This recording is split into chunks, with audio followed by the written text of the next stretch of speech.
നമ്മൾ anaesthesia continue ചെയ്യാണ്. അടുത്ത നമ്മൾ നോക്കുന്നത് medicines to be discontinued on the day of surgery or few days before surgery. ഏതൊക്കെയാണെന്ന് നോക്കാം.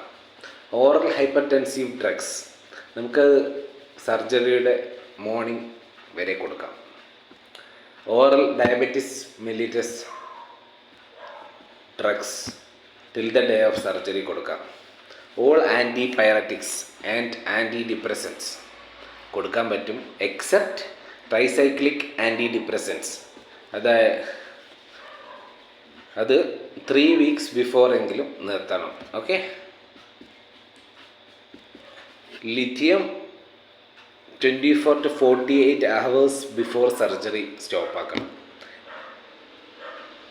ആസ്പിരിൻ, ലോ ഡോസ് ആസ്പിരിൻ നമുക്ക് കൊടുക്കാം till the day of surgery എന്നാണ് പറയുന്നത്. ഇതൊരു ക്വസ്റ്റ്യൻ വരുന്ന ഏരിയ ആണ്, എല്ലാവരും കൺഫ്യൂസ്ഡ് ആവുന്ന ഒരു ടോപ്പിക്കാണ് aspirin. Okay, be careful. Clopidogrel നമ്മളൊരു 7 days ബിഫോർ സർജറി എങ്കിലും നിർത്തിയിരിക്കണം. ടിക്ലോപ്പിഡിൻ 14 days ബിഫോർ സർജറി. വാർഫാരിൻ എന്ന് പറയുമ്പോൾ ഒരു 3 to 4 days ബിഫോർ സർജറി എങ്കിലും നിർത്തണം. ഹോർമോൺ റീപ്ലേസ്മെൻറ്റ് തെറാപ്പി ഒരു 4 to 8 വീക്സ് ബിഫോർ സർജറി എങ്കിലും സ്റ്റോപ്പ് ചെയ്തിരിക്കണം. Okay, thank you.